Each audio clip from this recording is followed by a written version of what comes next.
በጣም ጸጥ ያለና ድቅድቅ ጨለማ ብቻ ነበር። ምንም ነገር አልነበረም። ከዚያም አንድ እንቅስቃሴ ተሰማ። ልክ እንደ ልብ ምት ደስ የሚል ሙቀትና ብርሃን መጣ። ጨለማውንም ወደ ኋላ ገፋው። ከዚያም አንድ ጥያቄ ተነሳ። ፈጣሪ ባዶ በሆነ ቦታ ላይ ብርሃን ሲፈጥር ምን የሚሆን ይመስላችኋል? ተራሮችና ወንዞች ከመፈጠራቸው በፊት ጨለማ ብቻ ነበር። ግን ቀስ በቀስ ቦታው ማብራት ጀመረ። ልክ ፀሐይ ልትወጣ እንደሆነች ሁሉ አዲስ አየር መንቀሳቀስ ጀመረ። ልክ በኢትዮጵያ ተራሮች ላይ እንዳለ ደስ የሚል ነፋስ ቀለሞች መታየት ጀመሩ። በዚህ ጊዜ አንድ ተስፋ ተፈጠረ። አዲስ ዓለም ሊጀመር ነው። አዲስ ቤት ሊፈጠር ነው። ሁሉም ነገር ጸጥ ብሎ የእግዚአብሔርን ሥራ ይጠብቅ ነበር።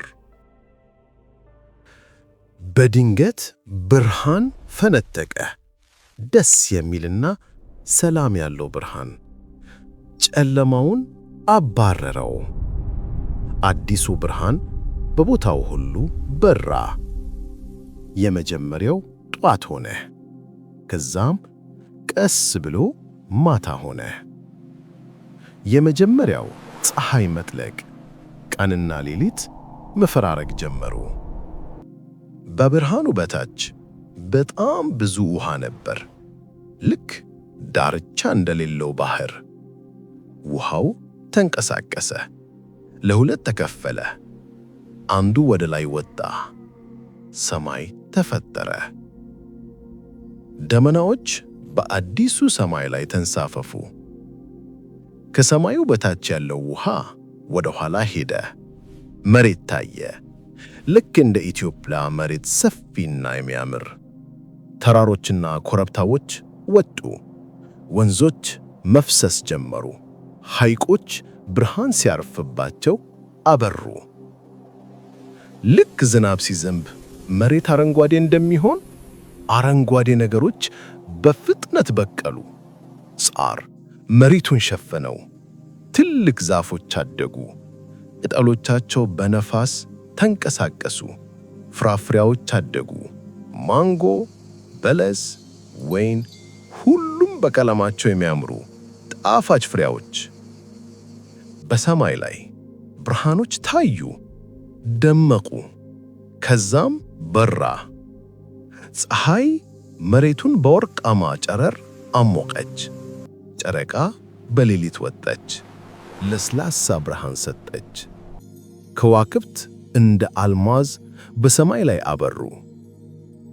በጣም ደስ የሚል ነበር። እንቅስቃሴ ተጀመረ። ወፎች ክንፋቸውን ዘርግተው በረሩ። ዓሦች በውሃ ውስጥ በደስታ ዋኙ።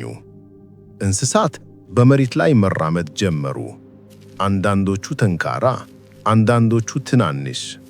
ሁሉም ዓለሙን እያዩ ቀስ ብለው ተራመዱ። በዚህ ሁሉ ነገር ውስጥ አንድ እውነት አለ። ሁሉም ነገር የተሰራው በፍቅር ነው። ሁሉም ነገር የተሰራው በጥንቃቄ ነው። እግዚአብሔር ባይታየንም በነፋሱ በቅጠሉና በብርሃኑ ውስጥ እንዳለ እናውቃለን። ከዛም ሁሉም ነገር ጸጥ አለ። ነፋሱ ቆመ። ውሃው ረጋ አለ። የፀሐይ ብርሃን ለዝብ አለ። አንድ ነገር እየጠበቀ ነበር። ከመሬቱ ላይ አፈር ተነሳ። ወርቃማና ደስ የሚል አፈር። አፈሩ ተሰበሰበ፣ ቅርጽ ያዘ። የሰው ቅርጽ ያዘ። እግዚአብሔር ሕይወትን ሰጠው። ዓይኖቹ ለመጀመሪያ ጊዜ ተከፈቱ። ዓለምን አየ።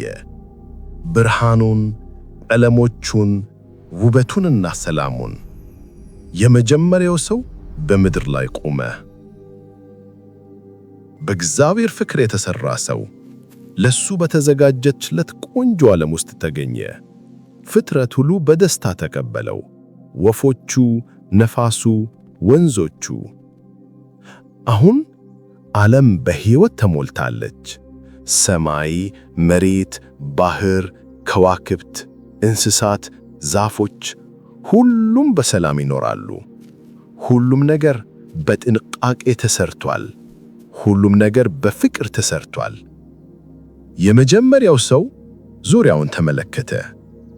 እግዚአብሔር የሰራለትን ቤት አየ። ከምንም ነገር ውስጥ ውበትን የፈጠረ፣ ጨለማውን ወደ ብርሃን የቀየረ እና ዓለምን በደግነት የሰራ አምላክን አየ። መልእክቱ በጣም ግልጽና ቀላል ነው። እግዚአብሔር ከምንም ነገር ውስጥ በጣም ቆንጆ ነገር መፍጠር ይችላል። የሱ ብርሃን በጨለማ ጊዜ ያበራልናል። ተጨማሪ ቆንጆ የመጽሐፍ ቅዱስ ታሪኮችን ለማግኘት ሰብስክራይብ አድርጉ። በሚቀጥለው እንገናኝ።